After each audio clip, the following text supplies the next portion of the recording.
everybody, and welcome back to another video.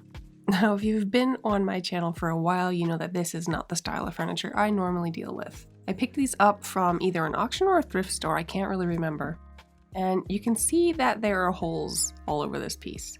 This is evidence of a former infestation of woodworm or some sort of wood-boring insect. But that infestation is no longer active and it's not something I need to worry about. And I'll tell you how you can tell the difference. And in fact, it's not even real. It's a faux finish. Stay tuned. My name is Angie and I refinish furniture. Sometimes I paint and sometimes I don't, but I always do what I can to save old pieces from the trash. Welcome to my workroom. These are a far cry from the sleek and modern lines that I generally prefer, but there was just something about these I couldn't resist. As I mentioned, all of this woodworm or boring insect damage is a faux finish, and it will become a lot more evident at the end when the old finish is stripped off and you can really see what I'm talking about. But although woodworm isn't as common as it used to be, it does still exist. One of the easiest ways to tell if something is prior damage or current is whether or not there are fresh holes, often with little bits of very fine sawdust or frass.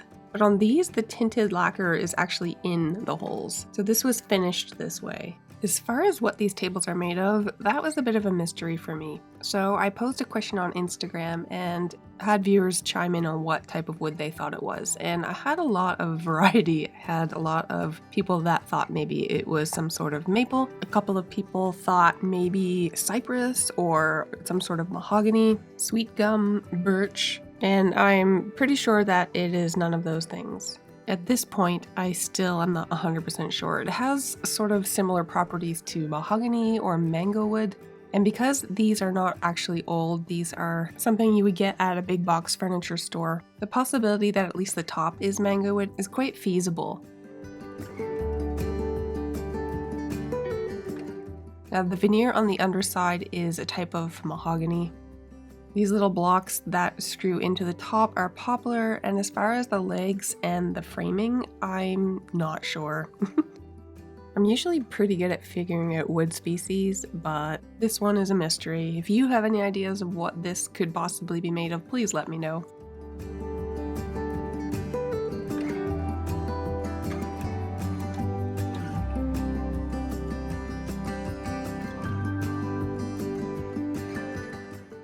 Before I lift this off, I'm just going to use a little piece of green tape. And this was a gift from a good friend Twitch and her adorable little guy Allie. Twitch is a super talented furniture artist, definitely check her out, I will link to her channel below. Because these holes are very specific and this piece is only going to fit on this exact way, I'm just going to mark it. You can use a pencil or a pen or something too, but because I am going to be sanding pretty much everything, at least the tape I can pull it off, sand, and then put it right back. But before I do that, I'm going to be stripping the top.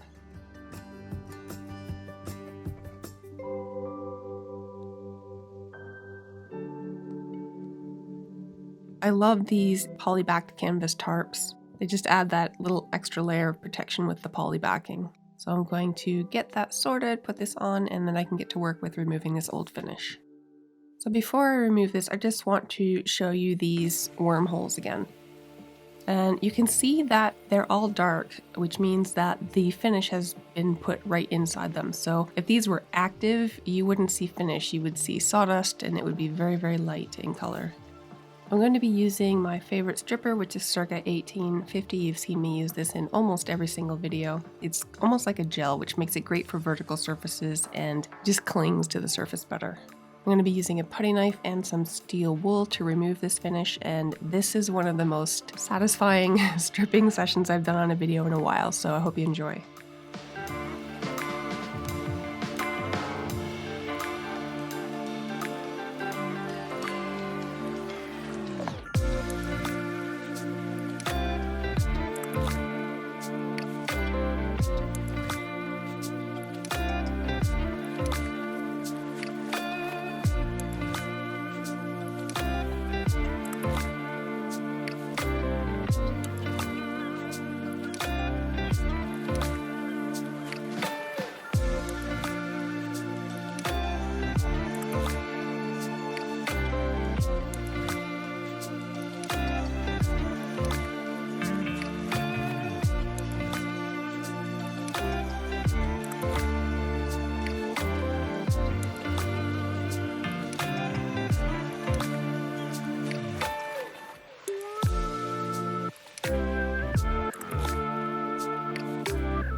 So as far as stripping goes, this was not a difficult project, but it was certainly time consuming getting in all these little areas. But when it came time to sand, what made this so much better was my Surf Prep with one of their 1/2-inch foam sanding pads. As you can see, it just hugs the curves and made this process so much faster than if I'd had to do this by hand.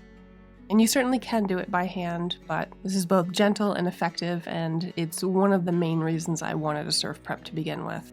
Mr. DeWalt was very useful for me for most of my career, but as with any career, as you progress and get better, you want tools that are more efficient, better quality, and that was my Surf Prep upgrade. So if this is something that you've been considering and you want to check it out, you actually can save 10% by using my code at surfprepsanding.com. I will leave a link for that below too if you want to check it out.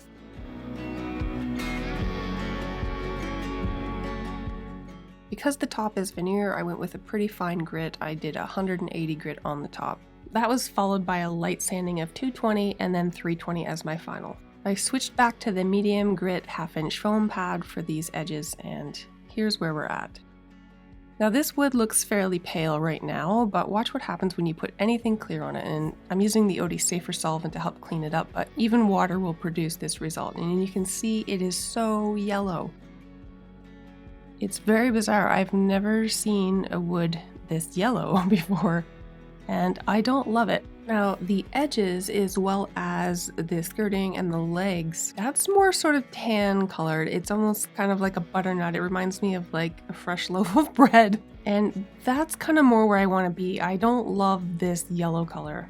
You can see the difference here between the stripped down version and the original version. And the original one wasn't actually stained. They used a tinted top coat, probably a lacquer. And personally, I don't love either of these colors. I want to keep it fairly natural looking, but the yellow has to go, so I need to figure out how I'm going to tone that down. But before I can do that, I need to start with the other one. And because it's basically the same process, I'm just going to speed through this. But I couldn't resist getting some more of that stripping action in here. Now, some of you may be wondering why I didn't use a scraper. You guys know that I love using my Baco carbide scraper to remove old finishes. Well, if I flip this over and have a good look here, you can see that there's a seam here, there's one here. You've got this beautiful inlaid banding here. But there's also seams everywhere. So there's a seam here, here, here, here, here, here, here. You get the idea. There are seams everywhere and just too many possibilities of the blade catching on a lip of veneer and damaging it. So this is one situation where a chemical stripper is going to be best. Now, I know there's a big fan club of people that just like to sand finishes off. I used to be the same way when I first started, until I realized the difference, especially with veneer. On solid wood, who really cares? If you want to spend 3 hours sanding through a thick finish, go right ahead. But on veneer, by the time you get through that finish, often with a fairly coarse grit so that you can get through the finish, usually there's just so much of the veneer that's gone, and once it's gone, it's gone. So I learned fairly early on to be really careful with veneer, and that's why I always prefer to remove the finish before sanding.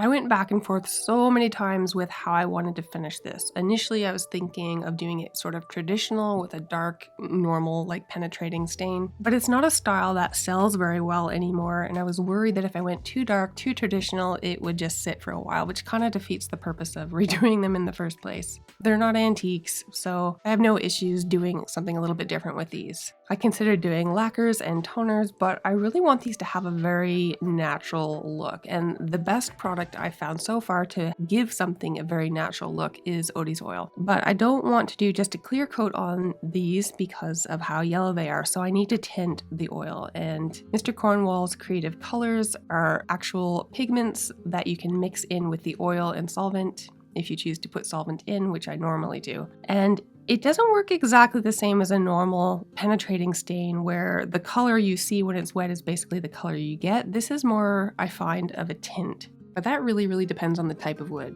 So I had it narrowed down to 2 colors. I have several different browns, but I thought these 2 would kind of give me that natural look I'm going for.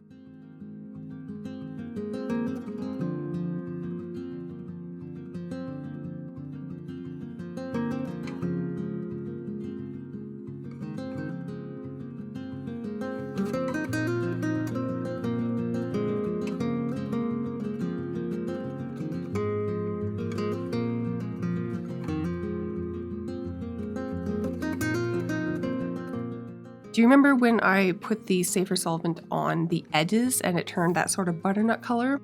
That's what I would like the entire piece to look like. And it's going to look a little strange here. I'm just using a piece of ash to kind of show the difference. It goes on looking very dark, but depending on the type of wood, it's going to absorb differently. So these aren't going to stay this dark. And that's why I love using this to make stains. Depending on your ratios between the oil, whether or not you add solvent, how much pigment you put in, how long you let it sit before you wipe it back, this is all going to play a role on the exact look you get. Now, I'm finding the one on the left a little bit light and almost too yellow again, and the one on the right is a little bit cool for my liking. So what I opted to do was mix the 2 together, and before I mix a big batch, I always do a little tester like this to make sure that I'm happy with the color. So I mixed them together and it was kind of the perfect blend. It was similar to the darker one, but a little bit warmer. So that's what I opted to do. And again, this is just a piece of ash which has not been sanded properly, so it doesn't look that great, but I just needed to see the color. When I put this on the end tables, it's going to look a little bit different. Now I'm just going to mix up my big batch. So like I said, I like to add a little bit of the solvent in. It helps break up the pigment a little bit, helps it dry a little bit faster. Add the Odie's Super Duper Everlasting oil and then my pigments. And I did equal portions of the buffalo brown and chestnut. I gave it a stir until it was fairly well mixed and then put the lid on and gave it a shake.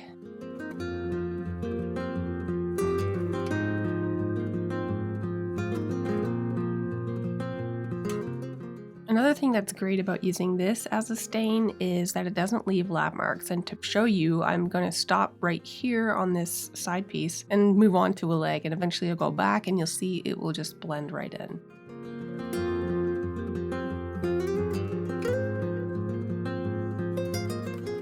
I want to make sure that I push the stain into all of those little holes so that they don't stand out. And again, like I said, this is going to look much darker than it will be once it's wiped back.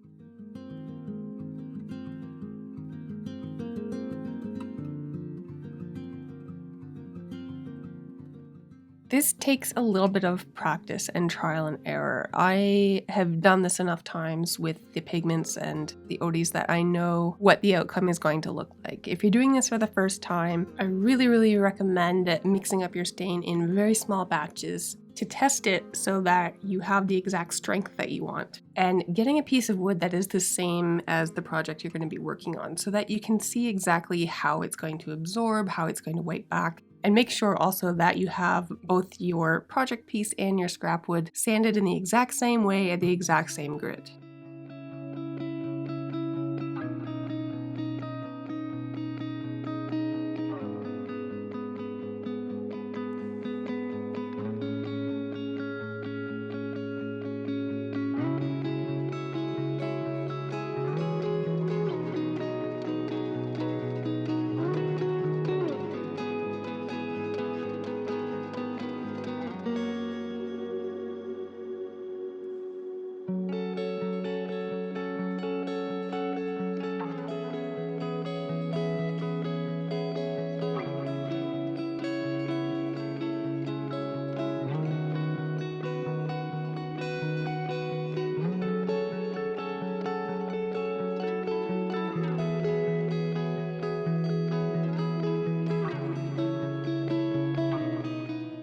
This is a great example of how the same stain mixture can look different on a different type of wood. So like I mentioned, the underside of this is a type of mahogany veneer. And you can see how different the color looks. It's very rich and warm. It's a deeper brown, more of a chestnut color. It's finally time now to put this back together. Having those little green pieces of tape made it super easy to orient this so that it was in the right spot.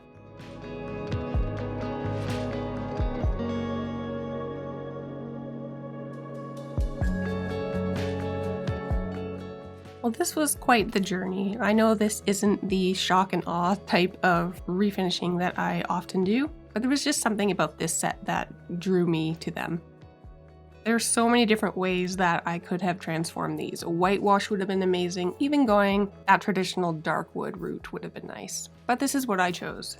Now, I did mention I would tell you how I knew that this worm damage was not real. So if you have a good look here, we've got a wide range of sizes, and that alone isn't always enough, although usually they are pretty uniform in size. But what really gives this away are these trails, and this is done to make it look as though the insect has bored through and we've cut through the wood. But what's interesting about them is that they are all entirely uniform in width, and if I zoom right in here, you can see that this has been done with some sort of roller tool. There are some other areas of deliberate tooling, and often this is done on modern pieces to make them look old. Some people hate that. You can always sand it out, but I don't mind it. As always, thank you so much for watching, and I will see you next time.